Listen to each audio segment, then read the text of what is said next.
Horlama eğer o kişi için, ailesi için ciddi bir problem oluşturuyorsa, ki bu sıklıkla sosyal bir problemdir, bu hastaların bir şekilde tedavi edilmesi tavsiye edilir.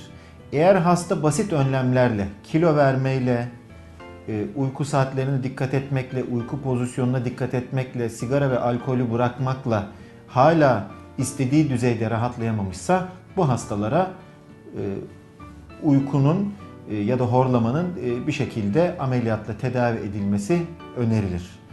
Bunun dışında eğer hastalık basit horlama değil de uyku apnesi ise uyku apnesinin de mutlaka tedavi edilmesi gerekir.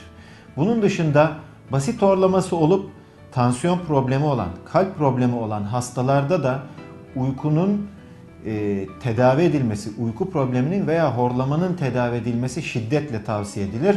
Bu hastalarda uyku problemi tedavi edildikten sonra tansiyon ve kalp problemlerinde ciddi rahatlamaları olduğu gözlenmiştir.